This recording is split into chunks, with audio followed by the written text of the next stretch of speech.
안녕하세요. 밀리터리 미니어처 매니아 쓰레임입니다. 러시아의 폴란드 침공으로 인해서 전 세계가 고통받고 있습니다. 실제로 미사일과 포탄이 날아다니는 우크라이나보다 심하진 않지만 물류 마비, 밀, 원유 같은 원자재 비용의 상승, 불경기 등으로 지구 반대편에서 벌어지는 전쟁도 한국에 많은 영향을 미치고 있죠. 이런 힘든 시간에서도 한국 방산의 수출이 증가한다는 것은 좋은 것인지 나쁜 것인지 헷갈리긴 하지만 유럽, 특히 러시아와 국경을 맞댄 동부 유럽이 한국 방산의 고객이 되어가고 있다는 것은 여러가지 뉴스에서 접하고 있으실 겁니다.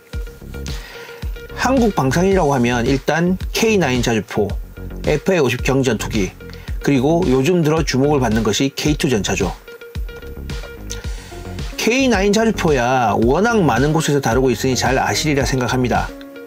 하지만 FA-50의 선전은 의외로 뜬금포죠. 가까이 있는 동강남아 국가에 그렇다 치지만 유럽은 경쟁 기종과 생산 업체가 질비한데 한국의 FA-50을 유럽 국가가 선택하는 것은 의외의 상황으로 인식되기도 합니다. 전 세계 시장을 휩쓸고 있는 K9과는 다르게 세계 무기 시장에서 FA-50은 이기는 경쟁보다는 지는 경쟁이 더 많았죠.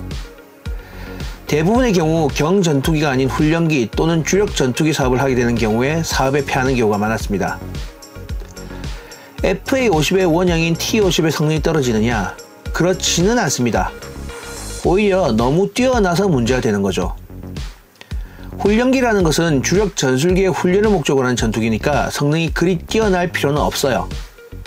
물론 성능이 좋은 것이 나쁠 수는 없지만 좋은 성능은 높은 가격과 유지보수 비용의 상승을 의미하는 거니까요.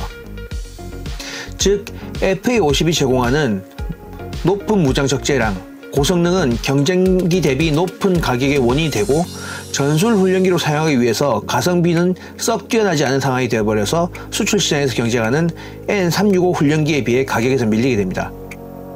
그리고 주력 전투기로 도입을 원하는 나라에서도 성능에 밀리게 돼요.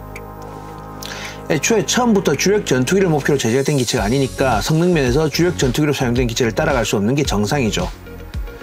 주력 전투기 도입 경쟁에서 맞부딪히는 경쟁 기종이 F-16, 라팔, 그리핀처럼 세계 최고의 전투기는 아니지만 항속거리, 무장 능력, 제공 능력 면에서 보면 FA-50보다는 한 단계 위의 성능을 가진 기체들이라 성능에서 밀리니 가격 경쟁력 전에 스펙아웃이 되는 경우가 있는 거죠.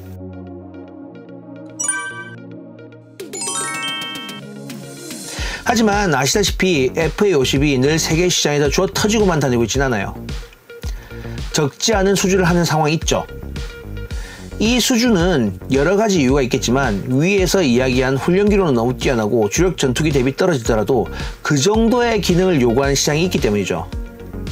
먼저 조종사 훈련용 기체로 마지막으로 사용된 고등 훈련기뿐만 아니라 이후 전술 훈련을 위한 전술 연습기 용도로 사용이 요구되는 경우입니다. 주력 전투기는 당연히 훈련기보다 성능이 높고 주력 전술기의 전술 훈련으로는 고등 훈련기의 성능이 부족한 경우가 많죠. 이런 경우 전술 훈련을 위해서는 어쩔 수 없이 주력 전술기를 사용해야 되는데 주력 전술기가 전술 훈련에 사용되는 경우 비싼 전술 운영비뿐만 아니라 전술기의 노후화까지 문제가 되죠. 한 대 사는데 등골이 휘는 F-35를 그것도 한 번 띄우면 시간당 25,000불씩 깨지는 전투기를 전술 훈련에 수시로 띄우기는 쉽지 않아요. 여기서 훈련기로는 비싸다고 난리인 FA-50의 시간당 운영비용은 3,500달러입니다. 그렇다면 F-35보다 저렴한 F-16은 어떨까요? 워낙 생산된 지 오래되고 다양한 기체인지라 각각의 형식에 따라 다르지만 최근 자료를 보면 시간당 9,000달러 정도 됩니다. FA-50은 이런 면에서 확실한 강점이 있는 거죠. 특히 FA-50은 록히드 마틴 기반의 설계와 서방 측 무기 체계를 사용해서 F-16이나 기타 서방 국가들의 무기 체계와 유사해 전술 훈련에 최적화된 기체죠. 이런 경우 고등 훈련기 이상의 비행 능력을 가진 FA-50 같은 기종은 전술 훈련기의 투입을 줄일 수 있는 수단이 됩니다. 특히 비싸디 비싼 F-35 같은 전술기를 도입하는 경우라면 FA-50은 고등 훈련기 이후 전술 훈련에 사용된 기체로 매우 매력적인 기체인 거죠. 그리고 또 전술기로 직접 사용을 위해 도입되는 경우가 있습니다. 주력 전투기로 사용할 경우 성능이 높은 F-16이나 그리핀, 라팔에 밀리게 되지만 당장 가격이 절실하면서 초음속 전투기 또는 공격기가 필요한 국가들이 있어요. 대표적으로 필리핀 같은 국가들이죠. 이런 국가들은 훈련기로서 T-50이나 FA-50을 같이 사용하면 하는 이점을 누리면서 F-16이나 라팔보다는 저렴하지만 전술기로 사용 가능한 FA-50이 매우 매력적인 기체가 됩니다. 그리고 지상 공격기로서 FA-50의 성능은 매우 뛰어난 편이에요. 현역 전투기의 대명사인 F-16에 비해서 공대공 전투는 당연히 밀리지만 오히려 뛰어난 항전 장비 덕택에 다양한 지상 공격을 수행할 수 있죠.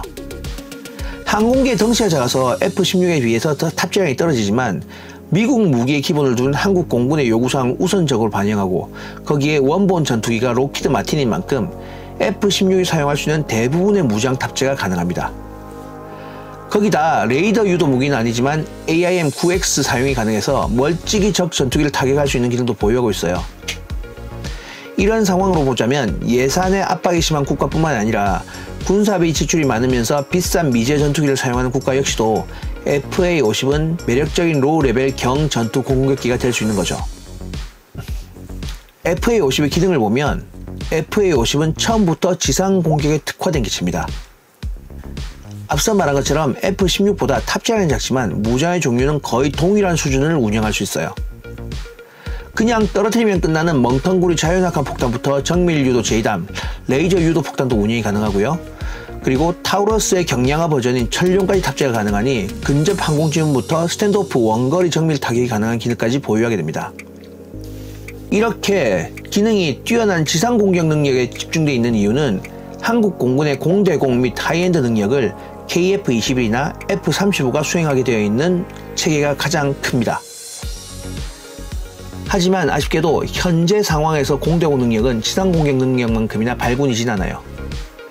공대공 전투에서 전투기는 탐지, 공격 능력이 기본적으로 요구되는데 일단 다양한 기능의 이스라엘제 레이더를 탑재하고 원거리 탐지 능력이 있긴 하지만 기계식 레이더라 통상 최신 전투기에 탑재된 A사 라이더가 아닙니다. 물론 기본적으로 잘 설계된 레이더로 북한 공군을 상대하기에는 어려움이 없지만 최신 기체 대비 떨어진 성능이면 틀림없죠. 무장으로는 FA-50은 장거리 공격 능력이 가능한 레이더 유도 미사일 사용 기능이 없어요. 일단 한국 공군의 가장 위협적인 적대 세력인 북한 공군과의 전투력에서 기존의 F-16, F-35와 함께 KF-21이 스펙상의 우위를 모두 가진 상황이고요. 이 상황에서 구태여 FA-50까지 돈을 들여서 기능을 추가할 필요가 없었을 것 같아요. FA-50이 장거리 공대공 능력이 없다고는 하지만 북한 공군의 최신 전투기인 미그-29와는 호각으로 대항할 수 있을 것으로 예상되고요. 따라서 구태여 추가적인 업그레이드 필요성은 없어 보입니다. 미그-29보다는 스펙이 떨어지는 전투기들은 높은 탐지 능력과 최신 AIM-9X 슈퍼 사이드와인드를 통해서 공중에서 확실한 우위를 가질 수도 있어요. 하지만 수출을 요청하는 고객들의 입장에선 조금 다를 수 있습니다. FA-50이 현재 가진 공중 교전 능력만으로는 절대로 부족한 것도 사실이죠. 자, 그리고 한국 공군의 기존 공격기 대비 비교와 미래 전장과 해외 수출을 위한 블록 20으로의 업그레이드 이유에 대한 이야기는 다음 영상에서 말씀드리겠습니다.